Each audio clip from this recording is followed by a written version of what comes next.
وآلہ وسلم کی زندگی کا مطالعہ کیجئے. نبی کریم علیہ السلام نے لوگوں کو کس طرح تعلیم ارشاد فرمائی. نبی کریم صلی اللہ تعالی علیہ وآلہ وسلم کا فرمان ذیشان اپنے ذہن میں رکھیے. کریم آقا علیہ السلام نے ارشاد فرمایا اطلبوا العلم، علم حاصل کرو، من المہد الی اللہ، ماں کی گود سے لے کر قبر تک تم نے علم حاصل کرنا ہے. فرمایا طلب العلم فریضۃ علی کل مسلم، کہ یہ علم حاصل کرنا ہر مسلمان پر فرض ہے، چاہے وہ مسلمان ہو، چاہے وہ عورت ہو، چاہے وہ مرد ہو. نبی کریم علیہ السلام نے ارشاد فرمایا اپنی اولاد کو 3 چیزیں سکھاؤ. کتنی چیزیں دی؟ 3 چیزیں سکھاؤ. فرمایا اپنے نبی کی محبت. کیا سکھاؤ؟ اپنے نبی کی محبت. پھر فرمایا اپنے نبی کے گھر والوں کی محبت. 3 چیزیں سکھانی. نمبر 1 اپنے نبی کی محبت، اپنے نبی کے گھر والوں کی محبت، اور تیسری فرمایا اسے قرآن کی تعلیم دلوانی. قرآن کی محبت. 3 چیزیں سکھاؤ، نبی کی محبت، نبی کے گھر والوں کی محبت اور قرآن کی محبت. سارا کچھ مل جاتا ہے میرے بھائیوں بزرگوں دوستو جب قرآن کی دولت سینے میں آ جاتی ہے. جب بندہ اسلام کا سپاہی بن جاتا ہے، پھر جو دل کو اطمینان اور سکون حاصل ہوتا ہے وہ لاکھوں کروڑوں کی گاڑی میں بیٹھ کے بھی حاصل نہیں ہو سکتا. اس لیے اسلام کی حفاظت کے لیے، اسلام کو مزید آگے پھیلانے کے لیے ہم نے اپنے نبی کریم علیہ السلام کے ان فرامین کو اپنے ذہن میں رکھنا ہوگا اور اپنے بچوں کو مدارس کی طرف بھی لے کے جانا پڑے گا. ایسا نہیں ہے کہ مدارس کی تعلیم حاصل کرنے والا شخص معاشرے میں پیچھے رہ جاتا ہے. اگر کسی کی یہ سوچ ہے تو وہ آج سے اپنی سوچ کو بدل لے. کیسے؟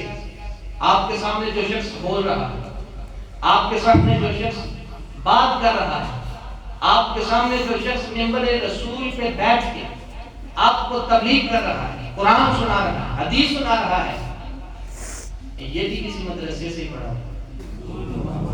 اگر مدرسے سے پڑھا ہوا شخص آپ کی محبتوں کی وجہ سے منبر رسول پہ بیٹھ کے سینکڑوں کی تعداد میں لوگوں کو تبلیغ کرتا ہے تو یہ گھاٹے کا سودا ہے؟ بتاؤ، یہ نقصان ہے، یہ تو فائدہ ہے. اور جس کے پیچھے ہم نماز ادا کریں، کیا وہ کسی سائنسی اور ٹیکنالوجی والے کالج سے پڑھ کے آیا ہوتا ہے؟ نہیں، وہ بھی کسی مدرسہ سے پڑھ کے آیا. وہ بھی منبر و محراب کا وارث، اپنے اللہ اور اس کے رسول کی خاطر نکلنے والا، جس کے پیچھے نماز پڑھنے سے وہ فقط ایک نماز کا ثواب نہیں ہوتا بلکہ وہ نماز ایک ہوتی ہے لیکن ثواب 27 کا ہو جاتا ہے. وہ بھی کسی مدرسے کا پڑھا ہوا ہوتا ہے. اگر مدرسے میں پڑھا ہوا شخص ناکام ہوتا ہے تو پھر ہماری نمازیں کیوں اتنی فضیلت والی ہو جاتی ہے؟ پھر ہماری نمازوں کی فضیلت میں اضافے کیسے ہو رہے ہیں؟ اگر مدارس میں پڑھنے والے شخص کی کوئی اہمیت اور فضیلت نہیں ہے تو پھر مدارس میں پڑھنے والوں کو ہم اپنے سروں کا تاج کیوں بنا کے رکھتے ہیں؟ پھر ہم ان کے لیے اپنے خزانوں کی بوریاں کیوں کھولتے ہیں؟ ہم ان کے لیے اپنے خزانے اس لیے لٹاتے ہیں کہ یہ معاشرے کے کارآمد افراد ہوتے ہیں جن کی وجہ سے اسلام پھیلتا ہے، جن کی وجہ سے آج اسلام کو بقا ملی ہے.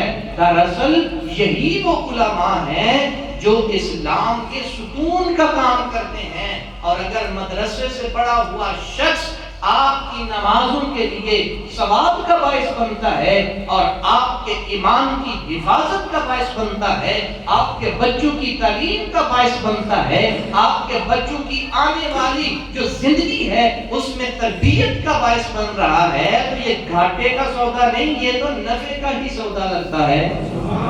اور پھر اس دنیا میں نہیں، جب کوئی شخص مدرسہ میں جاتا ہے نا علم دین حاصل کرنے کے لیے، واہ میرے پیارے نبی صلی اللہ علیہ وسلم آپ کیا ارشاد فرماتے ہیں؟ آپ فرماتے ہیں اللہ کے نورانی فرشتے اس طالب علم کے پاؤں کے نیچے اپنے پر بچھا دیتے ہیں.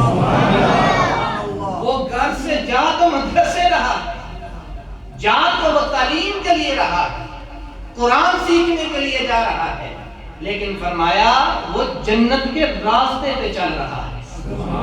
یہ گاٹی کا سودا ہے. میں تو جاتا ہوں مدرسے سلیم پور کے راستے اور چکڑی چکڑ ہے، لیکن ہم کیوں جاتے ہیں؟ ہم کہتے ہیں یہ چکڑ نہیں ہے، یہ جنت کا راستہ بنا ہوا ہے. ہمیں اس چکڑ کے اندر سے گزرنے پہ کون سی قوت متحرک رکھے ہوئے ہے؟